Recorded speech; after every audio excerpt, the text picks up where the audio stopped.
Давай, брат!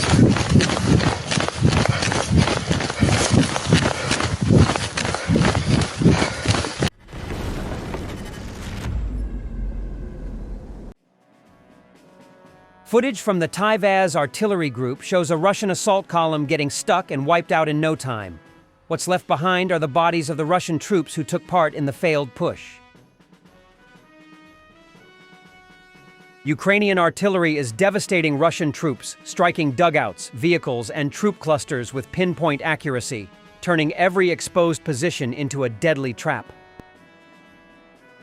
The so-called administration building in Troitska was destroyed. In the temporarily occupied town of Troitske-Luhansk region, 15 drones struck today, destroying the so-called administration building and damaging Russian military equipment.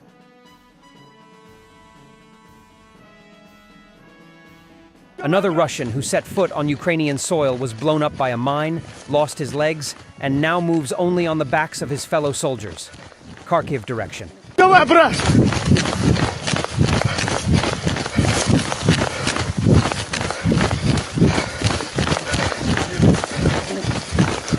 Давай, давай, давай, родной! Сейчас поменяемся! Осторожно, путанка!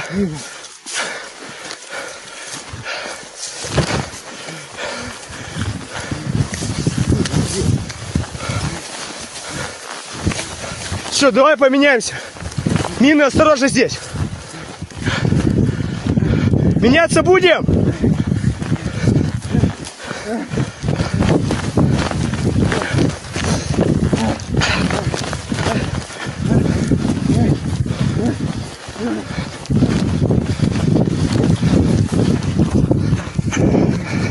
Давай поменяемся, блядь. Давай, давай, быстрее, поменяемся. The Air Command West has released footage showing a MiG-29 pilot destroying a Russian drone. The video captures the nighttime combat mission of pilot Denfix, who takes down a Shahed drone with an air-to-air missile. For the first time, footage has been released showing the launch of a large Ukrainian kamikaze drone based on the light aircraft platform Aeroprakt A-22. In March 2025, a scout from the 155th Mechanized Brigade, call sign Timon, defended the approaches to Pokrovsk from his position in Shevchenko village. During this combat mission, 4 of his brothers-in-arms died, leaving him alone. But he continued to carry out the mission. He consolidated his position and encountered 2 enemy scouts, managed to capture them on his own, and spent 8 days with them. Timon gathered and communicated information by listening to their radios, repelled 4 assaults, waited for rotation and orders to withdraw. During the withdrawal, one of the POWs was blown up by a mine, while another was added to the exchange fund. After this combat mission, Timon was awarded the Cross of the Brave Medal. Romans finishing. Tied up one, tied up the other, reported. They were also scouts, and they were kind of information carriers. At first, they didn't want to say anything, but then they started giving me some information. I listened to their radios around the clock. Announcer, and did they respond over the radios? Romans Senishin, and I forced them to respond on the radios because if there were no reports from them, this shelter can be destroyed by their own mortar team. Narrator, and what did they say? Roman Senishin. I forced them to report that everything is fine, no enemy detected, no movements. Several times they went in the adjacent ones, and when the adjacent ones went in, they were informed over the radio that an enemy drone spotted our groups. But I forced them to report that they didn't see anything. Announcer, and what about you? Well, did this not raise any additional questions, like no one on the other side of the radio suspected that something was wrong? Roman Senishin. Well, I don't know. Well, if I spent such a long time with them, I spent 8 days with them, and there were assault actions in my direction. In 8 days. To them, the prisoners. Twice power banks were dropped. Power banks were dropped to them so they could stay connected.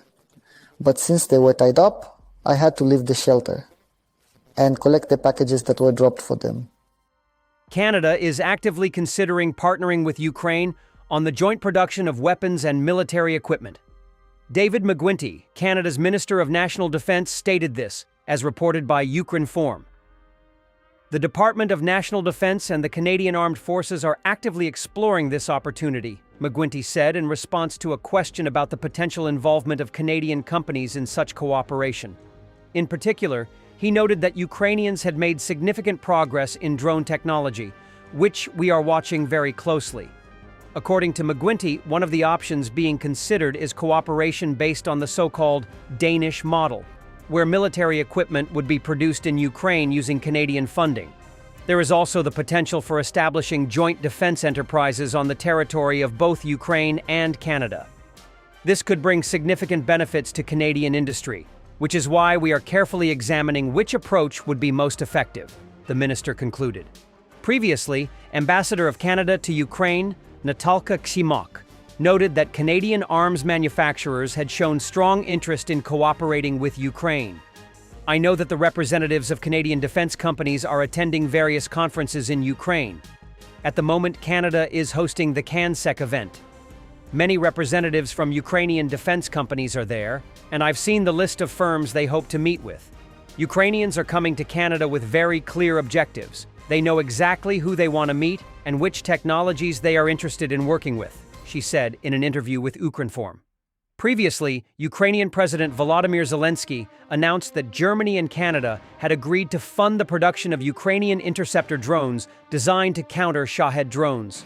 Meanwhile, Commander-in-Chief of the Armed Forces of Ukraine, Oleksandr Syrsky, stated that Canada was assisting Ukraine in modernizing helicopters to intercept Russian drones of that type.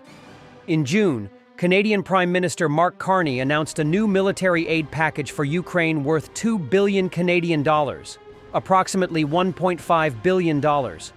A portion of these funds will be allocated to support domestic defense production in Ukraine.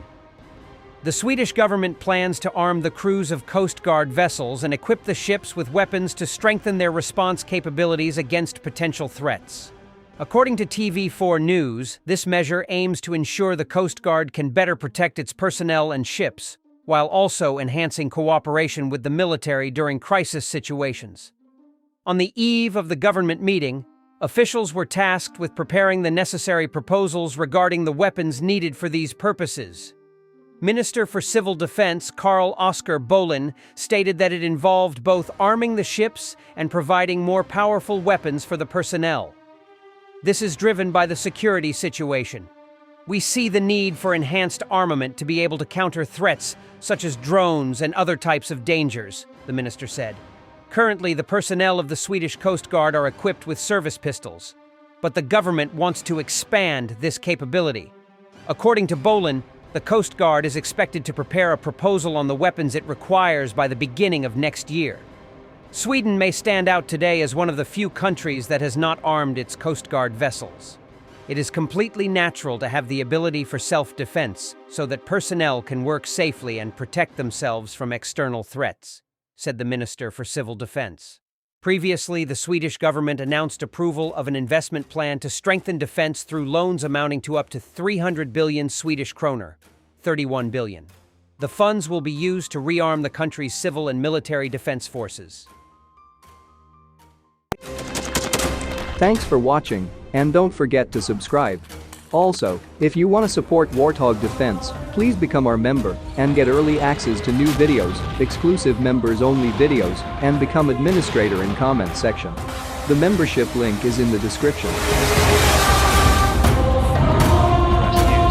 every day. We had a guy last week at 6 rescues in 6 days. You know, he's doing the job every day.